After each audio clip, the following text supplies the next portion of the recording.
T G മോഹൻദാസിലേക്ക് T G അടിയന്തരമായ ഒരു ഇടവേളയ്ക്ക് പോകേണ്ടതുള്ളതുകൊണ്ടാണ് ഇടപെട്ടതും. ഇവിടെ വരുന്നത് ഈ ആരോപണവുമായി ബന്ധപ്പെട്ട് ആരോപണങ്ങൾ നമുക്ക് ഉന്നയിക്കാം, തെളിവുകൾ മാധ്യമങ്ങൾക്ക് പുറത്തു കൊണ്ടുവരാം, മാധ്യമങ്ങളിൽ കൂടെ പറയാം. അപ്പോഴും ഇത് കൃത്യമായ രീതിയിൽ ചില തലങ്ങളിലെങ്കിലും അത് മുന്നേറേണ്ടതുണ്ട്. ടി ജി, അവിടെയാണ് മുഖ്യമന്ത്രിക്കെതിരെ ആരോപണം, പ്രമുഖ മന്ത്രിമാർക്കെതിരെ ആരോപണം. പാവം പി ഡി ജോസഫ് എന്താണ് ചെയ്യേണ്ടത്? കോടതി ആവർത്തിക്കുന്നു, a village man and a chief minister are equal before law under Article 14 of the Indian Constitution. നമുക്ക് മഹത്വമാണ് ആർട്ടിക്കിൾ 14 ഇന്ത്യൻ കോൺസ്റ്റിറ്റ്യൂഷൻ. പ്രിയാമ്പിൾ, സർക്കാർ തിയേറ്ററിൽ സിനിമ കാണാൻ പോയാൽ ദേശീയ ഗാനം പാടും, നാം എല്ലാം എണീറ്റ് നിൽക്കണം. അടിയുറച്ച ദേശഭക്തി സർക്കാർ തിയേറ്ററുകളിലും പ്രാവർത്തികമാക്കുന്നു. ഇതവിടെ നിൽക്കുമ്പോൾ തന്നെയാണ് ഒരു ജഡ്ജ് പറയുന്നത് a village man and the chief minister is equal to law. P D Joseph പറയുന്നു ഞാൻ എന്ത് ചെയ്യാൻ? ഈ നിയമത്തിന്റെ അവസ്ഥകളെ എങ്ങനെ നമ്മൾ ദുരുപയോഗം ചെയ്യുന്നു, ആ അർത്ഥത്തിൽ കാണേണ്ടതുണ്ടോ? വളരെ നിഷ്പക്ഷമായി ടി ജി മോഹൻദാസ്.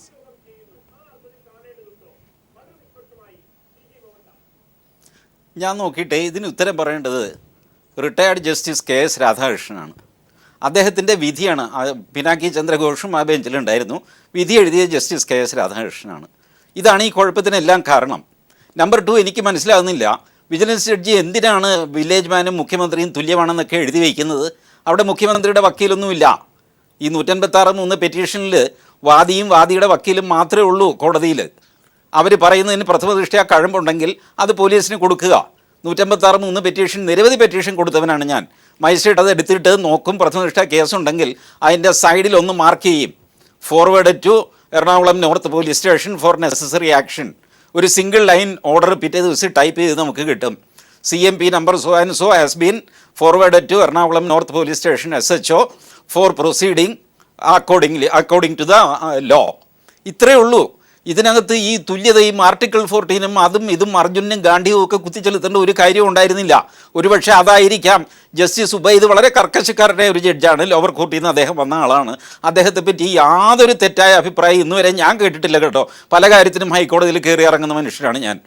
അദ്ദേഹം നൂല് പിടിച്ച പോലെ നിയമം നോക്കി അതിൻ്റെ അടിസ്ഥാനത്തിൽ വിധി പറയുന്ന ആളാണ് ജസ്റ്റിസ് ഉബൈദ്. അപ്പോൾ അദ്ദേഹം പ്രകോപിതനായെങ്കിൽ അതിൻ്റെ പുറകിലും ഈ മറിഞ്ഞും തിരിഞ്ഞുമുള്ള സുപ്രീം കോടതിയുടെ വിധികളുണ്ട്. ഇത് മനസ്സിലാക്കി ജസ്റ്റിസ് കമാൽ പാഷ ഡിസംബർ 14 വിധിച്ചു ഈ കെ എസ് രാധാകൃഷ്ണൻ്റെ വിധി എടുക്കാൻ പറ്റില്ല. കാരണം അതിനു മുമ്പ് ഭരണഘടനാ ബെഞ്ച് തന്നെ ഇത് നേരിട്ട് പോലീസിന് കൊടുക്കാമെന്ന് വിധിച്ചിട്ടുണ്ട് എത്രയോ വർഷങ്ങൾക്ക് മുമ്പ്. ആ വിധിയാണ് ഇതിന് ബാധകമെന്ന് പറഞ്ഞിട്ട് കമാൽ പാഷയുടെ ഒരു ജഡ്ജ്മെൻ്റ് ഇരിക്കുന്നു. ഇതാണ് ഈ മുതിർന്ന ജഡ്ജികൾ തമ്മിൽ ചർച്ച ചെയ്തിട്ട് ജസ്റ്റിസ് വാസനോട് പറഞ്ഞു എന്ന് പറയുന്ന കാര്യമെന്ന് ഞാൻ ധരിക്കുന്നു. അവരും വാസന ഉപദേശിച്ച് കാണും, നിങ്ങൾ ഇത്രയധികം ക്ഷോഭിക്കേണ്ട കാര്യമില്ല, ജോലിയൊന്നും രാജിവെക്കേണ്ട, ഇത്തരം ഒരു കൺഫ്യൂഷൻ നിലവിലുണ്ട്, നമുക്കത് തീർക്കാം. ഫൈനലി ഇത് സുപ്രീം കോടതിൻ്റെ ചീഫ് ജസ്റ്റിസിനെ റെഫർ ചെയ്യുമായിരിക്കും. ഇതിങ്ങനെ ഈ കോടാലി എന്ത് ചെയ്യണം, ആർക്കും ഒന്നും ചെയ്യാൻ പറ്റില്ല. രണ്ട് ഭാഗത്തും ന്യായമുണ്ട്. അതാണ് ഞാൻ പറഞ്ഞത്. ജസ്റ്റിസ് ഉബൈദിൻ്റെ ഭാഗത്ത് ന്യായമുണ്ട്, വാസൻ ജഡ്ജിയുടെ ഭാഗത്ത് ന്യായമുണ്ട്, ജസ്റ്റിസ് കമാൽ പാഷയുടെ ഭാഗത്ത് ന്യായമുണ്ട്. അങ്ങനെയാണ് ജസ്റ്റിസ് കെ എസ് രാധാകൃഷ്ണൻ്റെ വിധി കിടക്കുന്നത്. എന്ത് ചെയ്യാൻ പറ്റും? ഇതാണ് ഇതിൻ്റെ നിയമത്തിൽ വന്ന് നമ്മൾ കുടുങ്ങിയ ഒരു ഏർപ്പാട് ഇവിടെയാണ്. വേറൊരു ബെഞ്ചിൽ പോയി കഴിഞ്ഞാൽ ഒരുപക്ഷെ മൂന്നാമതൊരു ജഡ്ജ്മെൻ്റ് എടുത്തിട്ട് സുപ്രീം കോടതിയുടെ എടുത്തിട്ട് ഇതിന് മൂന്നാമതൊരു ജഡ്ജ്മെൻറ്റ് ഹൈക്കോടതിയിൽ നിന്ന് തന്നെ കിട്ടുമായിരുന്നു. ആ അവസ്ഥയിൽ നിർത്തിയിരിക്കുന്നു സുപ്രീം കോടതി. അത് അവർ മാറ്റിയെടുക്കുന്നു. ആ നിയമത്തിന്റെ നൂലാമാലകൾ അവിടെ. പക്ഷെ ഒരു കാര്യം പ്രദീപ്, ഒരു കാര്യത്തിന് മറുപടി പറയാതിരിക്കാൻ വയ്യ. നമ്മുടെ ഇദ്ദേഹം അഡ്വക്കേറ്റ് ഷബീർ പറഞ്ഞല്ലോ തുടക്കത്തിൽ, ആരോപണ വ്യവസായം കേരളത്തിൽ തഴച്ചു വളരുന്നു. അത് സത്യമല്ല അഡ്വക്കേറ്റ് ഷബീർ. ആകെ 3 പേരാണ് ഇനി വ്യവസായം ഉണ്ടെങ്കിൽ അത് നടത്തുന്ന 3 പേരാണ്. സരിത എസ് നായർ, ബിജു രാധാകൃഷ്ണൻ, ബിജു രമേശ്. അതല്ലാതെ ഞങ്ങൾ ആരെങ്കിലും എന്തെങ്കിലും വിളിച്ചു പറയുന്നുണ്ടോ? ഞങ്ങൾ ആരും ഇത് ആദ്യമൊക്കെ കേട്ട് കഴിഞ്ഞപ്പോൾ ഞങ്ങൾ എന്തൊക്കെയോ കൊതിക്കറിവൊക്കെ പറഞ്ഞുകൊണ്ട് നടക്കുന്നു എന്ന് പറഞ്ഞ് ഡിസ്കൗണ്ട് ചെയ്ത ആൾക്കാരാണ്. പക്ഷേ മുഖ്യമന്ത്രി കണ്ടില്ല എന്ന് പറയുന്നു, കടപ്പള മറ്റത്തെ ഫോട്ടോ പുറത്ത് വരുന്നു.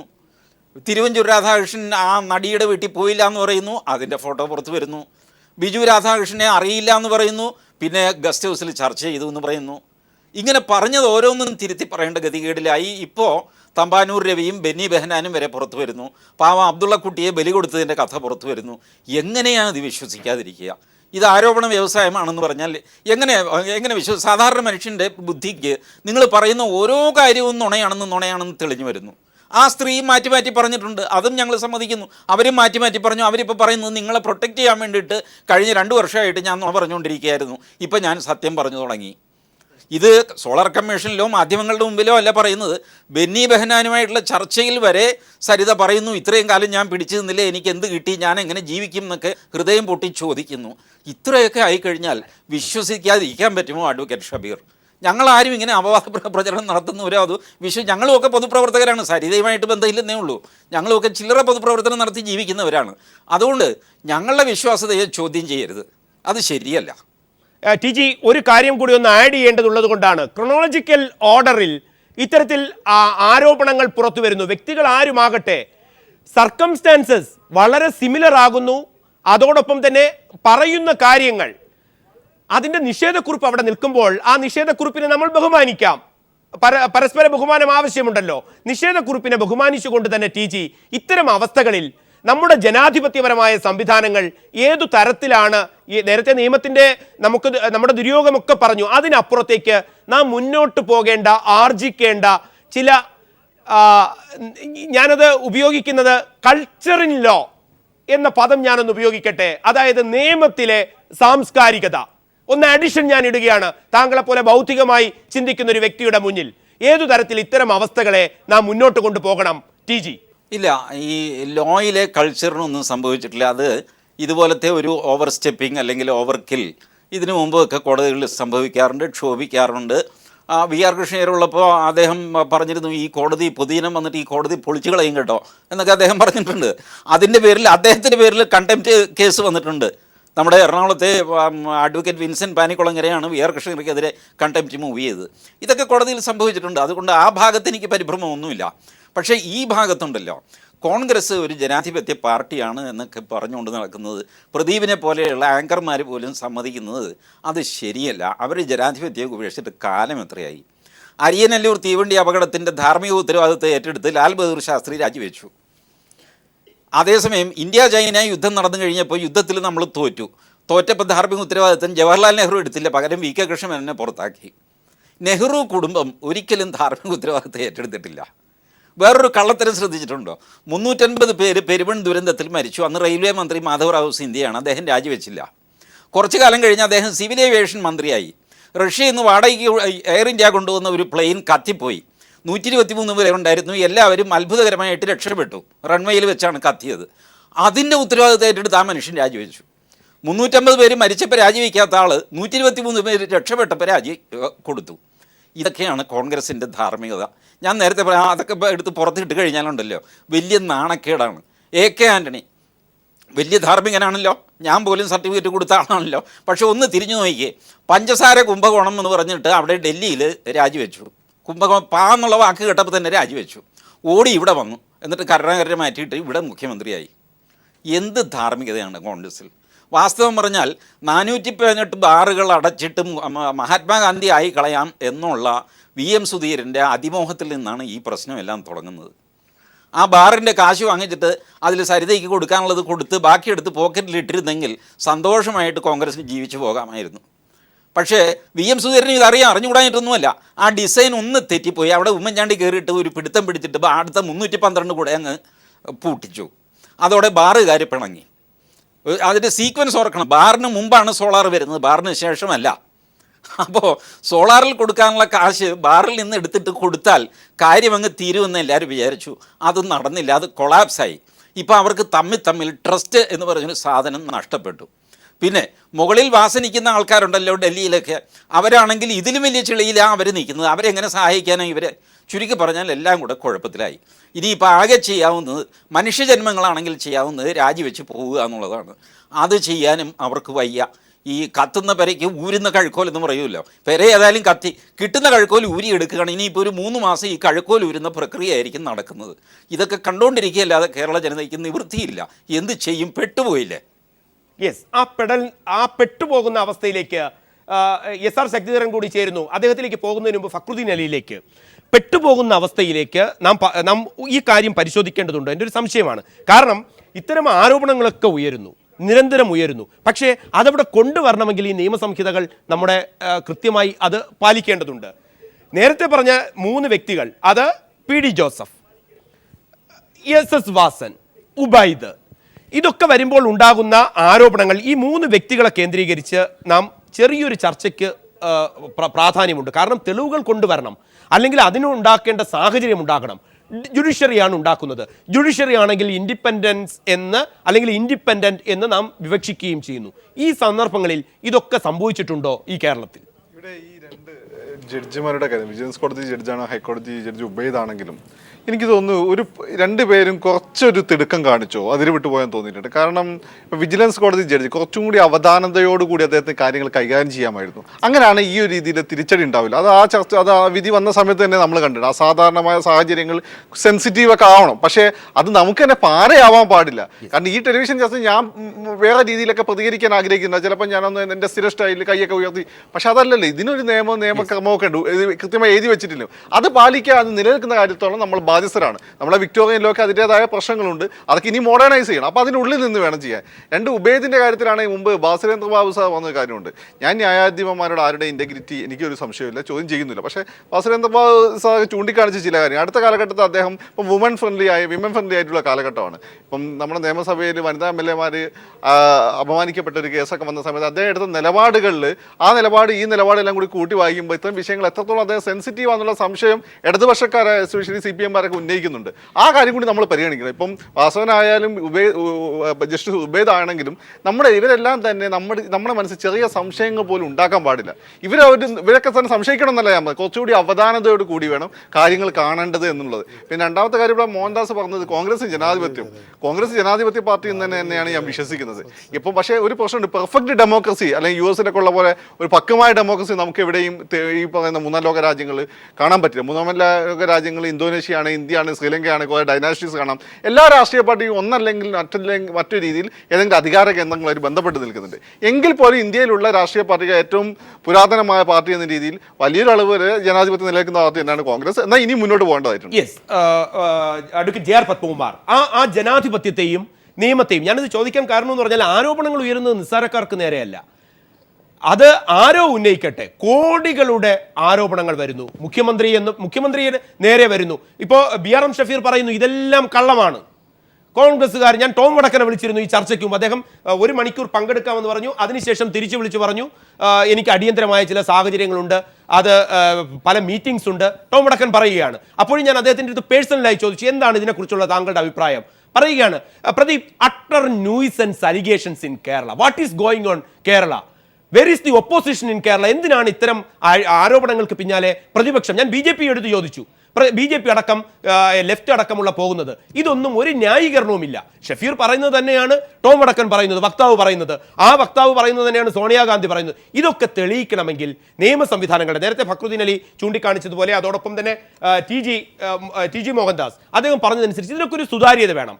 അവിടെ ജഡ്ജിമാർ അവധാനതയോടെ പ്രവർത്തിക്കണം. അപ്പോൾ തന്നെ ഈ തെളിവുകൾ പിന്നെ എവിടെ നിന്നാണ്? വിജിലൻസ് സംവിധാനമുണ്ട്, ആന്റി കറപ്ഷൻ എന്ന് പറയുന്ന ഇതുണ്ട്. ഇതൊക്കെ വരണമെങ്കിൽ എങ്ങനെയാണ് വരേണ്ടത്? എന്തുകൊണ്ട് ഈ സെല്ലുകൾ പ്രവർത്തിക്കുന്നു? ഇതിൻ്റെയൊക്കെ തലപ്പത്തിരിക്കുന്ന വ്യക്തികളും അഴിമതി ആരോപണങ്ങളിലേക്ക് പോകുന്നു. രമേശ് ചെന്നിത്തല 2 കോടി എന്ന് പറയുന്നു. ഈ അവസ്ഥകൾ എങ്ങനെ കാണും? അതിൽ പ്രദീപ്, ഈ ജനാധിപത്യത്തിൻ്റെ സൗന്ദര്യം എന്ന് പറയുന്നത് സത്യസന്ധമായ ഒരു നീതി നിർവഹണമാണ്, നിയമവാഴ്ച നടപ്പിൽ വരുത്തുക എന്നുള്ളതാണ്. അത് കേരളത്തിലുണ്ടോ എന്നുള്ളതാണ് ഏറ്റവും പ്രധാനപ്പെട്ട പ്രശ്നം. പിന്നെ ജഡ്ജിമാർ ഓവർ സ്പീഡ് കാണിച്ചു. ഞാൻ ഇത് ആ അഭിപ്രായത്തോട് എനിക്ക് വിയോജിപ്പാണുള്ളത്.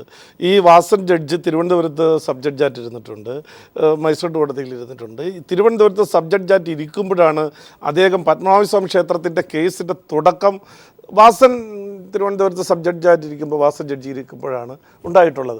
അപ്പോൾ അതിലൊന്നും അതാണ് പിന്നീട് സുപ്രീം കോടതി വരെ പോയിട്ട് ആ തീരുമാനത്തിൽ നിന്നും, താഴെ ഉണ്ടായ തീരുമാനത്തിൽ നിന്ന് ഒരു മാറ്റവും ഉണ്ടായില്ല. ഇതിൽ അദ്ദേഹം ഒരു സ്പീഡ് കാണിച്ചു എന്ന് പറയാൻ കഴിയില്ല. ഈ സാധാരണ 153 അനുസരിച്ച് ഒരു മജിസ്ട്രേറ്റിന് ക്രിമിനൽ കേസ് അയച്ചു കൊടുത്താൽ FIR രജിസ്റ്റർ ചെയ്തതിന് ശേഷമാണ് അന്വേഷണം നടത്തിയിട്ട് വേണമെങ്കിൽ റെഫർ ചെയ്യാം, വേണമെങ്കിൽ ചാർജ് കൊടുക്കാം. വിജിലൻസിൽ അങ്ങനെയല്ല. വിജിലൻസിൽ ഇപ്പോൾ ഈ ലളിതകുമാരി കേസിൻ്റെ അടിസ്ഥാനത്തിൽ FIR അല്ല എടുക്കുന്നത്, ക്വിക്ക് വെരിഫിക്കേഷൻ.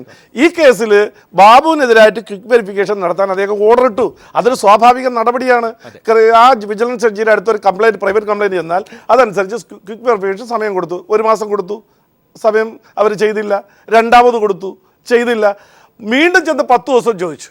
അപ്പോഴാണ് അദ്ദേഹം പറഞ്ഞത് ഈ വിജിലൻസ് എന്ന് പറഞ്ഞാൽ എന്താണ്, ഇത് അതിൽ ജനങ്ങൾ വിശ്വാസം നഷ്ടപ്പെട്ടു, ഗാന്ധീവൻ നഷ്ടപ്പെട്ട അർജുനെ പോലെയാണല്ലോ എന്ന് പറഞ്ഞത് അതിനുശേഷമാണ്.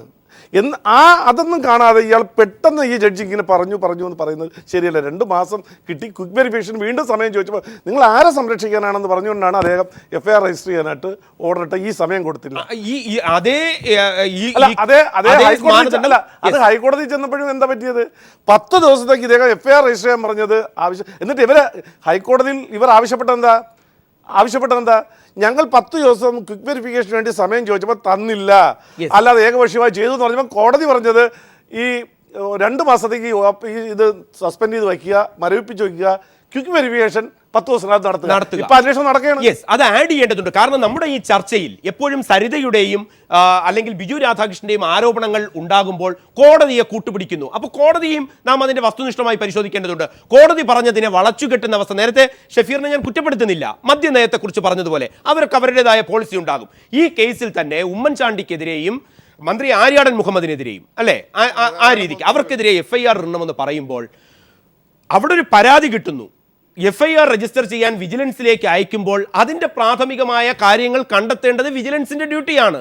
അത് കണ്ടെത്തിയ ഒരു നടപടിക്ക് പോകുന്നതിന് പകരം അതിനെ ഏറ്റവും പെട്ടെന്ന് ഹൈക്കോടതിയിൽ പ്രത്യേക താല്പര്യമുള്ള ബെഞ്ച് അത്തരത്തിലാണ് പരാമർശിക്കപ്പെട്ടതും അവിടേക്ക് എത്തിക്കുന്നു എന്ന് പരാമർശം. കോടതിയെ കൊണ്ട് ചിന്തിപ്പിക്കുന്ന മറ്റൊരു ഘടകമുണ്ട്. ഇംപെക്കബിൾ ആയിട്ടുള്ള നല്ല റെക്കോർഡുള്ള ഉദ്യോഗസ്ഥർ, നമ്മുടെ വിജിലൻസ് കമ്മീഷൻ ജേക്കബ് തോമസിനെ പോലുള്ള ആളുകൾ നിരന്തരം പീഡിപ്പിക്കപ്പെടുന്ന ഒരു അവസ്ഥാവിശേഷം ഉണ്ട്. അതുപോലെ തന്നെ ഒരു IG തന്നെ തെളിവുകൾ സൈതയുടെ CD ആയിട്ട് ബന്ധപ്പെട്ട തെളിവുകൾ നശിപ്പിച്ചു എന്ന് നമ്മുടെ law and order DGP Senkumar തന്നെ പറയുന്ന ഒരു അവസ്ഥാവിശേഷം ഈ സമയത്ത് കോടതി കൂടുതൽ ജുഡീഷ്യസ് ആവുന്ന ഒരു അവസ്ഥാവിശേഷം കൂടി ഉണ്ട്. എങ്കിൽ എടുത്തുചാട്ടങ്ങൾ ഏത് കോടതിയുടെ ഭാഗത്ത് ഇല്ലാതിരിക്കുന്നത് നല്ലത്. പക്ഷേ ഈ വസ്തുത നമ്മൾ കാണണം. ആ അവസ്ഥയിലേക്ക് SRS ഒരു അടിയന്തരമായ ഒരു ഇടവേള പോകുന്നതിന് മുമ്പ് അതിനു മുമ്പ് ഒന്ന് ആഡ് ചെയ്യുകയാണെങ്കിൽ JR പത്മകുമാർ പറഞ്ഞു നിർത്തിയെടുത്തെന്ന് കോടതിയിലേക്ക് നമ്മുടെ എല്ലാ പ്രതീക്ഷയും കോടതിയിലേക്ക് എത്തുകയാണ്. അതുപോലും മരവിപ്പിക്കുന്ന തരത്തിലേക്ക് പ്രതീക്ഷയോടുകൂടി ഒരു മന്ത്രിയുടെ രാജി പോക്കറ്റിൽ ഇട്ടുകൊണ്ടൊരു മുഖ്യമന്ത്രിക്ക് നടക്കേണ്ടി വരുന്ന ഒരവസ്ഥ, ആ അവസ്ഥ നമ്മൾ ഇക്കാര്യത്തിൽ പരിഗണിക്കേണ്ടതുണ്ടോ? അല്ലത് ഏത് ജഡ്ജിയാണെങ്കിലും കൊള്ളാം, ഇങ്ങനൊരു രാജിക്കത്തും പോക്കറ്റിലിട്ടുകൊണ്ട് 6 ദിവസം നടന്നിട്ട് അതിനെ ഒന്ന് സ്റ്റേ ചെയ്യിക്കാൻ വേണ്ടിയിട്ട് തൻ്റെ ബെഞ്ചിലേക്ക് തന്നെ വരണമെന്ന് പറഞ്ഞുകൊണ്ട് വന്നപ്പോൾ അതിന് സ്റ്റേ കൊടുത്ത ജഡ്ജിയെക്കുറിച്ച് ഈ രാജ്യത്തിലെ ജനങ്ങൾക്കൊക്കെ അറിയാം. ഞാൻ അതിനെക്കുറിച്ച് കൂടുതലൊന്നും പറയുന്നില്ല. യെസ്, അത്തരത്തിലേക്ക് കാര്യങ്ങൾ വരുമ്പോൾ നിയമത്തെ കൂട്ടുപിടിച്ചുകൊണ്ട് ന്യായീകരണങ്ങൾ തേടുമ്പോൾ അഴിമതിയുടെ ഏറ്റവും വലിയ കഥകൾ പറയുമ്പോൾ അവിടെ ആ മുഖങ്ങളെ ഏതു തരത്തിൽ നിയമം സംരക്ഷിക്കും? അങ്ങനെ ആ നിയമത്തെ ദുരുപയോഗം ചെയ്യുന്നതാണെങ്കിൽ ജനാധിപത്യം ഈ മുഖങ്ങളെ ഏതു തരത്തിൽ കൈകാര്യം ചെയ്യണം? KVS ഹരിദാസിലേക്ക്. KVS, നേരത്തെ വന്നിട്ടുള്ള ചില പ്രതികരണങ്ങളിൽ നിന്ന് വരുമ്പോൾ ബെന്നി ബെഹനാനും തമ്പാനൂർ രവിയും നേരിട്ടിടപെടുന്നു. BRM ഷഫീർ അല്പം മുമ്പ് ചർച്ചയിൽ പറയുകയുണ്ടായി, അതിന് സരിത സംസാരിക്കുന്നു, ബെന്നി ബെഹനാൻ സംസാരിക്കുന്നില്ലല്ലോ. താങ്കൾ ആ ശബ്ദശകലം നിരന്തരം കേട്ടിട്ടുള്ള ഒരു വ്യക്തിയായിരിക്കുമെന്ന് ഞാൻ വിശ്വസിക്കുന്നു. തമ്പാനൂർ രവി വിളിക്കുന്നു, യെസ് യെസ് എന്ന് മൂളുന്നു, ഒന്നും പറയുന്നില്ലല്ലോ. എത്ര സമർത്ഥമാണ്! ഞാൻ ഒരു പക്ഷം അതിൽ നിന്ന് കണ്ടുകൊണ്ട് തന്നെയാണ് ഈ ചോദ്യം ചോദിക്കുന്നത്. അത് മനസ്സിലാക്കിക്കൊണ്ട് എനിക്കൊരു പക്ഷമുണ്ട് ആ ശകലങ്ങൾ കേൾക്കുമ്പോൾ.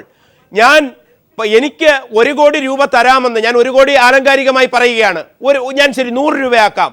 ഞാൻ KVSനെ വിളിക്കുന്നു, KVS, എനിക്ക് താങ്കൾ 100 രൂപ തരാമെന്ന് പറഞ്ഞിരുന്നല്ലോ. KVS, അതെ. എന്താണ് തരാത്തത്? KVS, തരാം. എന്ന് തരും? സമാധാനിക്കൂ. ഇത്രയേ KVS പറയുന്നുള്ളൂ. KVS സുതാര്യമായ രീതിയിലാണ് ഇടപഴകുന്നത് എന്ന് KVSനെങ്കിലും പറയാൻ കഴിയുമോ? KVS ഹരിദാസ്.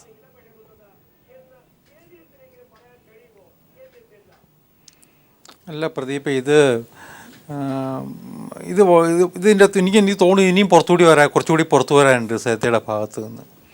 അവരുടെ ഇപ്പോൾ കൈരളി പീപ്പിളിന് കൊടുത്ത ഇൻ്റർവ്യൂവിൽ നിന്ന് തന്നെ നമ്മൾ 1-2 കാര്യങ്ങൾ കൂടി മനസ്സിലാക്കാനുണ്ട്. കാരണം മുഖ്യമന്ത്രി സരിതയെ വിളിച്ചല്ലേ, സരിത മുഖ്യമന്ത്രിയെ വിളിച്ചിരുന്നു എന്നും അതിൻ്റെ റെക്കോർഡിങ്സ് എൻ്റെ കയ്യിലുണ്ടെന്നുമാണ് അവരന്ന് പറഞ്ഞതെന്നാണ് എൻ്റെ ഓർമ്മ. അപ്പോൾ സ്വാഭാവികമായിട്ട് ഇനിയും കുറച്ചുകൂടി പലതും വരാനുണ്ട്. ഇതൊരു ആസൂത്രിതമായിട്ടുള്ള ഒരു തട്ടിപ്പ് സംഘത്തിൻ്റെ പ്രവർത്തനമായിരുന്നു എന്ന് നമ്മളൊക്കെ മനസ്സിലാക്കിയിട്ടുണ്ട്. കാരണം ഇത് ആദ്യകാലത്ത് നമ്മളൊക്കെ വിചാരിച്ചത് സരിത മാത്രമേ ഉള്ളൂ തട്ടിപ്പ് നടത്തിയിരുന്നതെന്നാണ്. പക്ഷേ ഇന്നിപ്പോൾ സരിതയേക്കാൾ കൂടുതൽ അല്ലെങ്കിൽ ഉമ്മൻചാണ്ടിയേക്കാൾ അല്ലെങ്കിൽ ബെന്നി ബെഹനാനേക്കാൾ അതുപോലെ തന്നെ ഈ കോൺഗ്രസ് നേതാക്കന്മാരെക്കാളും പല മന്ത്രിമാരെക്കാളും ഒക്കെ വിശ്വാസ്യത സരിതയ്ക്കുണ്ടെന്ന് കേരളത്തിലെ ജനങ്ങൾ വിലയിരുത്തുന്ന ഒരു കാലഘട്ടമാണ് ഇന്ന് വരാൻ പോകുന്നത്. അത്രമാത്രം സ്ഥിതിഗതികൾ മോശമായിരിക്കുന്നു. ഈ സാഹചര്യത്തിൽ ഇപ്പോൾ ഈ കോൺഗ്രസ്സുകാരുടെ കാര്യം പറയാതിരിക്കാന്നല്ല, ഉമ്മൻചാണ്ടിയൊക്കെ സംബന്ധിച്ചിടത്തോളം വേറെ ആരാണെങ്കിലും അധികാരം വിട്ട് ഒഴിഞ്ഞു പോയനെ. നമ്മൾ പഴയ ഒരു ചരിത്രം നമുക്ക് ഓർക്കണം പ്രദീപേ. കാരണം ഈ ജാതി സ്റ്റിങ് ഓപ്പറേഷൻസ് ദേശീയ തലത്തിലൊക്കെ ആദ്യമായിട്ട് വന്നത് പഴയ ബംഗാരു ലക്ഷ്മണ കുടിക്ക് ഒരു കേസുണ്ട് തെഹൽക്കയുടെ. 1,50,000 ഉറുപ്പികയാണെന്ന് അങ്ങേര് വാങ്ങിയത്. ഫെർണാണ്ടസിനും കൊണ്ട് കുറച്ച് പൈസ. ഇത് വറുത്ത് വന്ന ദിവസം വാജ്പേയി ആണെന്ന് പ്രധാനമന്ത്രി. അന്ന് BJPയുടെ ഓൾ ഇന്ത്യ ട്രഷറർ വേദപ്രകാശ് ഗോയലാണ്. അദ്ദേഹത്തിന് അന്ന് കേരളത്തിൻ്റെ സംഘടനാ ചുമതലയുണ്ട് BJPയുടെ. അപ്പോൾ ഗോയൽജി എറണാകുളത്തുണ്ട്, ഞാനന്ന് ജന്മഭൂമിയുടെ പത്രാധിപരാണ്. അന്ന് അദ്ദേഹം കൊച്ചിയിലുണ്ട്. അന്ന് ഡൽഹിയിൽ നിന്ന് വാജ്പേയിയുടെ ഓഫീസിൽ നിന്ന് ഗോയൽജിയെ വിളിച്ചു ചോദിച്ചു, ഈ പൈസ 1.5 ലക്ഷം ഉറുപ്പിക BJPയുടെ അക്കൗണ്ടിൽ വന്നിട്ടുണ്ടോ എന്ന് വെരിഫൈ ചെയ്യാൻ പറഞ്ഞു. കാരണം അയാൾ പൈസ വാങ്ങിയിട്ടുണ്ട്, അതിൻ്റെ തെളിവുണ്ട്. ഗോയൽജിയോട് വിളിച്ചു ചോദിച്ചത് ഈ പൈസ BJPയുടെ അക്കൗണ്ടിൽ വന്നിട്ടുണ്ടോ എന്ന് നോക്കാൻ പറഞ്ഞു. അത് വെരിഫൈ ചെയ്തിട്ട് പൈസ കിട്ടിയിട്ടില്ല എന്ന് പറഞ്ഞ സമയത്ത് അദ്ദേഹത്തിനെ പിറ്റേ ദിവസം പിടിച്ച് പാർട്ടി പ്രസിഡന്റ് സ്ഥാനത്ത് മാറ്റുക ചെയ്തത്. വൈസ് പ്രസിഡന്റ് ആയിരുന്ന ജനകൃഷ്ണമൂർത്തിക്ക് പ്രസിഡന്റിൻ്റെ ചുമതലയും കൊടുത്തു. അങ്ങനെ ചില കീഴ്വഴക്കങ്ങളും ചില പാരമ്പര്യങ്ങളും ഇവിടെയുണ്ട്. ഇവിടെ ഇപ്പോൾ VM സുധീരൻ എന്താ ചെയ്താൽ അങ്ങനെയാണെങ്കിൽ രമേശ് ചെന്നിത്തല 2 കോടി ഉറുപ്പിക മേടിച്ചു എന്ന് പറയുന്നില്ലേ? ഈ 2 കോടി മേടിച്ചിട്ടുണ്ടെങ്കിൽ എന്തുകൊണ്ട് ഈ പൈസ പാർട്ടിയുടെ അക്കൗണ്ടിൽ വന്നിട്ടുണ്ടോ എന്ന് പറഞ്ഞുകൂടെ ഇവർക്ക്? ഞങ്ങൾ റെസിപ്റ്റ് കൊടുത്തിട്ടേ വാങ്ങുള്ളൂ, അതിൻ്റെ കണക്കുണ്ട്, ഓഡിറ്റ് ഉണ്ടെന്ന് പറഞ്ഞാൽ മതിയോ? ഈ ആൾക്കാർ മുഴുവൻ പൈസ വാങ്ങുന്നുണ്ടെങ്കിൽ അത് മുഴുവൻ പാർട്ടിയുടെ ഓഫീസിൽ വന്നിട്ടുണ്ടെങ്കിൽ പാർട്ടിയുടെ കണക്കിൽ വരും. വ്യവസ്ഥാപിതമായിട്ട് നടക്കുന്ന പ്രസ്ഥാനമാണെങ്കിൽ ഇതൊക്കെ ഉണ്ടാവും. ഞാൻ പറഞ്ഞത് വാജ്പേയിയുടെ ഒരു ഉദാഹരണമാണ്. അന്നത്തെ BJPയുടെ ഓൾ ഇന്ത്യ ട്രഷററെ വിളിച്ച് ചോദിച്ചു പൈസ കണക്കിൽ വന്നിട്ടുണ്ടോ എന്ന്. അതുപോലെയാണ് ഓരോ കാര്യങ്ങളും ശ്രദ്ധിക്കേണ്ടത്. ഇവിടെ കോൺഗ്രസ്സുകാർക്ക് അതൊന്നും ബാധകമല്ല. കാരണം അവർ പണം പിരിക്കുന്നുണ്ട്, അതിന് റെസീറ്റ് കൊടുക്കുന്നില്ല, കുറേ പൈസ പോക്കറ്റിലേക്കാവും പോവുക. അതൊക്കെയാണ് നമ്മൾ കാണുന്നത്. അപ്പോൾ ഈ ജനാധിപത്യ സംവിധാനത്തിൽ വന്നിട്ടുള്ള പാകപ്പിഴകളാണ്, മൂല്യച്യുതിയാണ് ഇതിനൊക്കെ കാരണം. അത് കോൺഗ്രസ്സുകാർ ഭരിക്കുന്ന കാലത്ത് നമുക്കൊന്നും ചിന്തിക്കാനേ പറ്റൂല. വേറെ ഒരു രാഷ്ട്രീയ പ്രസ്ഥാനത്തിലും ഇത്ര മാത്രം അധപ്പതിച്ചിട്ടുണ്ടാവില്ല ഈ സംവിധാനങ്ങൾ. നമ്മൾ വളരെ ഗൗരവത്തിൽ തന്നെ കാണേണ്ട കാര്യമാണ്. ഇത് ഈ നിലയ്ക്ക് പോകുമ്പോൾ ഇത് കോൺഗ്രസിനെ മാത്രമല്ല ബാധിക്കുക, കേരളത്തിലെ പൊതുപ്രവർത്തനം SR ശക്തിധരനിലേക്ക് നേരത്തെ KVS ഹരിദാസ് പറഞ്ഞു നിർത്തിയ കാര്യങ്ങളിലേക്ക് മൂല്യച്യുതിയുടെ കാര്യം വരുമ്പോൾ, ഈ ആരോപണങ്ങളൊക്കെ വരുമ്പോൾ കൃത്യമായി പിൻ പോയിന്റ് ചെയ്യുന്നു ഓരോരുത്തരെയും. നമ്മൾ നേരത്തെ ചർച്ചയിൽ 9 പേരുടെ പേരുകൾ ABCD EFG HIJK, ഒരു നഴ്സറി കുട്ടിയുടെ അടുത്ത് nursery rhyme A to Z പറയുമെന്ന് പറഞ്ഞാൽ ABCD EFG എന്ന് പറയുമ്പോൾ നമ്മൾ 9 പേരുടെ പേര് ഫക്രുദ്ദീൻ അലി പറഞ്ഞു. ഏത് തരത്തിലേക്കാണ് KVS പറഞ്ഞു നിർത്തിയെടുത്തതെന്ന്? അവിടെ കോടികളുടെ കാര്യം. ഇനിയിപ്പോൾ ഒരു നഴ്സറി റൈം നമ്മൾ കോടികളുടെ കാര്യം പറയുകയാണെങ്കിൽ നേരത്തെ നമ്മൾ 1, 2, 3 എന്നുള്ളത് ഇപ്പം മാറി 1 crore 2 crore 3 crore എന്നുള്ള രീതിയിലേക്ക് കാര്യങ്ങൾ പോകുന്നു. അല്ല, ഇത് നമ്മളിത് പല പ്രാവശ്യം ഇവിടെ ചർച്ച ചെയ്ത കാര്യമാണിത്. ഇത് കേരളത്തിലെ ജനങ്ങൾക്ക് മുഴുവൻ ബോധ്യമുള്ള കാര്യവുമാണ്. പക്ഷേ കോൺഗ്രസിനെ സംബന്ധിച്ചിടത്തോളം ഇവിടെ ഹരിദാസ് BJPക്കാരനാണെങ്കിലും അദ്ദേഹം പറഞ്ഞ ചില കാര്യങ്ങളോട് മാനസികമായി യോജിക്കാതിരിക്കാൻ ഒരു നിവൃത്തിയുമില്ല. കാരണം കോൺഗ്രസിന് നാണവും മാനവും ഇല്ലാത്തൊരു രീതിയിലായിട്ടുണ്ട്. ഇപ്പോൾ അവരുടെ പ്രസിഡൻറ്റ് ഒരു അഴിമതിക്കൊക്കെ എതിരായിട്ട് പ്രവർത്തിക്കുകയും അതിന് വേണ്ടിയിട്ട് വീറോടുകൂടി വാദിക്കുകയൊക്കെ ചെയ്ത ഒരാളാണ് എന്നാണല്ലോ നമ്മൾ കേരളം പൊതുവിൽ ധരിച്ചു വച്ചിരിക്കുന്നത്. എന്ന് അങ്ങനെ മുഴുവൻ പറയാൻ പറ്റുമോ? ഈ കാര്യങ്ങളിലൊക്കെ അദ്ദേഹം എടുത്ത നിലപാട് നിങ്ങൾക്ക് പറയാൻ പറ്റുമോ? പറ. സുധീരൻ എൻ്റെ കൂട്ടുകാരൻ, നിങ്ങളൊക്കെ അറിയുന്നതിനേക്കാൾ മുമ്പ് എനിക്കറിയാവുന്നതാണ്. എൻ്റെ മുമ്പിലിരുന്ന് കരഞ്ഞ് എൻ്റെ ഈ തൊടയിൽ കണ്ണുനീര് വീണിട്ടുള്ളതാണ്. എന്ത് നിങ്ങളുടെ പാർട്ടിയുടെ അകത്തുള്ള കുഴപ്പം കാരണം. അത് എനിക്ക് സുധീരനോടൊന്നും യാതൊരു ബഹുമാനക്കുറവുമില്ല. പക്ഷെ അദ്ദേഹം പോലും ഇപ്പോൾ വളരെ മോശമാകുന്നൊരവസ്ഥയിലേക്ക് ചെന്ന് പറ്റിയത് ഈ ഉമ്മൻചാണ്ടിയുടെ കയ്യിലിരിപ്പുണ്ടാണ്. സുധീരൻ വന്നത് ഇഷ്ടമായില്ല എന്നുള്ളത് എല്ലാവർക്കും അറിയാം രാജ്യത്ത്. ഞാൻ ഇത്തരം പൊളിറ്റിക്സിലേക്ക് പോകണമെന്ന് കരുതിയ ഒരു മാധ്യമപ്രവർത്തകനുമല്ല. പക്ഷേ ഇവിടെ പലരും ആ രീതിയിലൊക്കെ പറയുന്നത് കൊണ്ട് ഞാൻ പറയുന്നതാണ്. ഇതൊരു കാരണവശാലും കോൺഗ്രസിനെ രക്ഷപ്പെടുത്താൻ പോകുന്നില്ല എന്നുള്ള കാര്യം കോൺഗ്രസ്സുകാർ ഏതോ ഒരു മാത്യു കുഴൻ ആ മാത്യു കുഴൽനാടനും വലിയൊരു നേതാവാകുന്നു. അതെ, അല്ല ഞാൻ പറഞ്ഞത് അദ്ദേഹം കൊടുത്തിട്ടുള്ള ആ കത്തുണ്ടല്ലോ, അതെങ്കിലും ഗൗരവതരമായിട്ട് എടുക്കാനായിട്ട് സുധീരൻ തയ്യാറായാൽ ഞാൻ സുധീരൻ്റെ മുഴുവൻ ഇൻ്റഗ്രിറ്റിയും ബഹുമാനിക്കും. യെസ്, ഫക്രുദ്ദീൻ, അപ്പോഴും ഷഫീറിന് അങ്ങനെ ഒരു കാര്യം, KPCC സെൽ മെമ്പറാണ്, രഹസ്യമായെങ്കിലും ഷബീർ KPCC പ്രസിഡന്റിനോട് ഇപ്പോൾ SRS ചൂണ്ടിക്കാണിക്കുന്നത്, KVS ചൂണ്ടിക്കാണിക്കുന്നതനുസരിച്ച് ഒരു ആവശ്യം, അതിന് സാധ്യമുണ്ടോ ഈ ആൾക്കാർക്ക്? ഷെഫീറിന് ഒരു ബുദ്ധിമുട്ട് കൂടി നമ്മൾ മനസ്സിലായി. ഷെഫീർ ഈ കൂട്ടത്തിൽ മാത്യു എൻ്റെ കൂടെ ജയനു ഉണ്ടായ നല്ല വിവരമുള്ള ചെറുപ്പക്കാരൻ. ജയനു ഉള്ളതുകൊണ്ട് മാത്രമല്ല എനിക്ക് മാത്യു നന്നായിട്ട് അറിയാം അക്കാദമിക്കലായിട്ട്. അത് മാത്യു ഒരുപാട് രാഷ്ട്രീയമൊക്കെ കളിക്കുമെങ്കിൽ പോലും സത്യത്തിൻ്റെ നിറയുടെ കൂടെയാണ് മാത്യു ഇത്രയും കാലം നിന്നിട്ട് ഞാൻ കണ്ടുള്ളൂ. ഷെഫീർ അതുപോലെ തന്നെ നല്ലൊരു ചെറുപ്പക്കാരൻ, അതുകൊണ്ട് കോൺഗ്രസിൽ ഒതുക്കപ്പെട്ടവനാണ്. മാത്യു ഇവരൊക്കെ തുല്യ ദുഃഖിതരാണ്. അപ്പോൾ അതുപോട്ടെ, ഇപ്പോൾ നമ്മൾ മനസ്സിലാക്കേണ്ട കാര്യം, ഈ മൂല്യച്യുതിയെ പറ്റി ഹരിച്ചേട്ടൻ പറഞ്ഞല്ലോ, അത് വാസ്തവമാണ്. അത് ഇവർക്ക് മാത്രമല്ല, എല്ലാ രാഷ്ട്രീയ ഇപ്പോൾ മധ്യപ്രദേശിൽ അപ്പൻ ചേട്ടൻ അതിന് വേറെ ആർഗ്യുമെന്റ് ഇല്ല. വ്യാപം സ്കാം വന്ന സമയത്ത്, അല്ലെങ്കിൽ പിന്നെ ലളിത് മോഡിയായിട്ട് ബന്ധപ്പെട്ട സമയത്ത്, സുഷമാ സ്വരാജിനെതിരെ ആരോപണം വന്ന സമയത്ത് BJP-ക്കാർ പാർലമെന്റിൽ പറഞ്ഞത് ഉമ്മൻചാണ്ടി ഈ ഒരു ആരോപണം വന്ന് പിന്നെ ഞങ്ങളെന്താ രാജിവെക്കേണ്ടതെന്ന് ചോദിച്ചാൽ കോൺഗ്രസിന്റെ വായടച്ചത്. എന്ന് വെച്ചാൽ നിങ്ങൾക്ക് അങ്ങനെ ആകുമെങ്കിൽ ഞങ്ങൾക്ക് അങ്ങനെ ആവും. ഇത് മാറണം. ഇങ്ങനെ ഒരു ക്രെഡിബിൾ ആയിട്ടുള്ള ആരോപണം വന്ന സമയത്ത് മാറി എന്നിട്ട് ആം ആദ്മി പാർട്ടിക്കാരെ ഡൽഹി ചെയ്തു എന്ന പോലെ ആരോപണം വന്നോ ക്രെഡിബിൾ ആണെന്ന് വന്നപ്പോൾ അവർ മാറ്റി നിർത്തും. കേരളത്തിൽ CPM അത് ചെയ്യുന്നുണ്ട് വലിയൊരു പരിധി വരെ. അപ്പം നിങ്ങൾ പിണറായി വിജയൻ എന്താ വായിക്കുന്നത്? പിണറായി വിജയൻ പാർട്ടിയുടെ പോളിറ്റ് ബ്യൂറോ സെക്രട്ടറി, സംസ്ഥാന സെക്രട്ടറി, പാർട്ടി പദവികളൊന്നല്ല. പാർട്ടി പദവി എന്ന് വായിക്കുന്നതും ഒരു ആളെ ഭരണത്തിലെത്തിക്കുന്നത്, ഒരു എക്സിക്യൂട്ടീവ് പദവി കൊടുക്കുന്നത് ജനങ്ങളാണ്. അവരോട് ഉത്തരവാദിത്തമുണ്ട്. ഈ മൂല്യച്യുതി എല്ലാ രാഷ്ട്രീയ പാർട്ടികൾക്കും വന്നിട്ടുണ്ട്. എസ്പെഷ്യലി സെൻട്രൽ റൈറ്റായിട്ട് രാഷ്ട്രീയ പാർട്ടികൾക്ക് കൂടുതലാണ്. ഇവിടെ ആം ആദ്മി പാർട്ടിയുടെ CPM-ന്റെ നല്ല മാതൃക ഭരണരംഗത്തെങ്കിലും നമ്മൾ പിന്തുടരേണ്ട ആവശ്യമുണ്ട്. ഇവിടെ നമ്മൾ മനസ്സിലാക്കേണ്ട കാര്യം, we should have A mission Congress. ഇവിടെ കോൺഗ്രസിനെ രക്ഷപ്പെടുത്തുക എന്നുള്ളത്, കോൺഗ്രസ് നിലനിർത്തുക എന്നുള്ളത്, കോൺഗ്രസ് അറിയാലോ, സെൻട്രൽ ലെഫ്റ്റ് ആയിട്ട് ഇടതുപക്ഷ അനുഭവമാണ് ഞാനൊക്കെ. പക്ഷേ കോൺഗ്രസ് ഇവിടെ നിലനിൽക്കേണ്ട ആവശ്യമുണ്ട്. സെൻട്രൽ റൈറ്റ് ആയിട്ട് കോൺഗ്രസ് ചില രംഗം സെൻട്രൽ റൈറ്റ് ആയിട്ടും, കേരളം പോലെയുള്ള സ്ഥലങ്ങൾ സെൻട്രൽ ലെഫ്റ്റ് ആയിട്ട് ഇവിടെ കോൺഗ്രസ് നിലനിൽക്കണം ഒരു സെക്യുലർ പാർട്ടി എന്ന രീതിയിൽ. അപ്പോൾ കേരളത്തിൽ കോൺഗ്രസിനെ എങ്ങനെ രക്ഷിക്കാം? കോൺഗ്രസിനെ രക്ഷിക്കണം ഇന്ന് ഇവരുടെ മുന്നേ ഒറ്റ വഴിയേ ഉള്ളൂ. ഞാൻ മനസ്സിലാക്കിയെടുത്തോളം ആന്റണിയെ ഇവിടെ തിരിച്ചു കൊണ്ടുവരാൻ ഉമ്മൻചാണ്ടി വീട്ടിൽ പോയിരിക്കണം. 3 മാസത്തിനിടയ്ക്ക് കണ്ണൂർ വിമാനത്താവളം തൊട്ട് വിഴിഞ്ഞം വരെയുള്ള കാര്യങ്ങൾ വലിയ കാര്യമൊന്നും ഇല്ലെങ്കിൽ പോലും അതൊക്കെ ഉയർത്തി കാണിച്ചുകൊണ്ട് ജനങ്ങളെ കണ്ട് പൊടിയിട്ടിട്ട് ഇവർക്ക് പിടിച്ചു നിൽക്കാനുള്ള സാധ്യത ഉണ്ടാവും. പക്ഷെ അതിന് പോലും ഇവർ തയ്യാറാവുന്നില്ല. പിന്നെ അറിയാലോ, ഈ സുധീരൻ വന്നു കഴിഞ്ഞാലോ രമേശ് വന്നു കഴിഞ്ഞാലോ ഉമ്മൻചാണ്ടി വിട്ടു, ആന്റണീനെ വിട്ടില്ല. കാരണം ആന്റണി SNDP NSS സഭകളെല്ലാം മുസ്ലിംസ് എല്ലാം പിന്തുണയുണ്ട്. പക്ഷെ ചെയ്യാത്ത എന്തുകൊണ്ടാ? ഇതിന്റെ വേരുകൾ എവിടെയൊക്കെയോ ഉണ്ട്. അതാണ് പ്രശ്നം. ഇവിടെ നിങ്ങൾ കോൺഗ്രസിനെ രക്ഷിക്കണോ ഉമ്മൻചാണ്ടിയെ രക്ഷിക്കണോ എന്നുള്ള ചോദ്യം. ഞാൻ നേരത്തെ പറഞ്ഞ പോലെ ഉമ്മൻചാണ്ടിയെ മാറ്റി നിർത്തിക്കൊണ്ട് കോൺഗ്രസിനെ രക്ഷപ്പെടാൻ പറ്റാത്ത അവസ്ഥാവിഷയത്തിൽ കോൺഗ്രസ് മാറിയിരിക്കുന്നു. സുധീരന്റെ മൗനം പോലും നൽകുന്ന സൂചന അതാണ്. ഇത് അപകടകരമാണ്. യെസ്, സുധീരന്റെ മൗനം അത്തരത്തിൽ നിൽക്കുമ്പോൾ തന്നെ കോൺഗ്രസിനെ ആര് രക്ഷിക്കും എന്നുള്ള ചോദ്യം ഫക്രുദ്ദീൻ അലി ചോദിക്കുമ്പോൾ, കോൺഗ്രസിനെ രക്ഷിക്കുക എന്തുവായാലും ഈ ചർച്ചയുടെ ഒരു ലക്ഷ്യമല്ല. പക്ഷേ കേരള സമൂഹത്തിൽ ഉറഞ്ഞിരിക്കുന്ന ചില പ്രതിബദ്ധതയുടെ, രാഷ്ട്രീയ പ്രബുദ്ധതയുടെ ചില മൂല്യങ്ങൾ സംരക്ഷിക്കപ്പെടേണ്ടതുണ്ടോ? അവിടെയാണ് ആ മൂല്യങ്ങളും സംരക്ഷിക്കപ്പെടണമെന്ന് പറയുമ്പോൾ സരിത S. നായർ സോളാർ തട്ടിപ്പുമായി ബന്ധപ്പെട്ട് ബെന്നി ബെഹനാനെ വിളിക്കുന്നത്, തമ്പാനൂർ രവിയെ വിളിക്കുന്നത്, എന്നെ എന്തുകൊണ്ട് സഹായിച്ചില്ല, എനിക്ക് നൽകിയ വാഗ്ദാനങ്ങൾ എന്തുകൊണ്ട് പാലിച്ചില്ല, എന്നെ എന്തിന് ചതിച്ചു? സരിതയുടെ ആ ചോദ്യം കേരളത്തിന്റെ മുഖ്യമന്ത്രിയോട് കേരള ജനത ഒന്നാകെ ചോദിച്ചാൽ രാഷ്ട്രീയത്തിന്റെ മൂല്യം അത് എവിടെയാകും ചെന്നെത്തുക?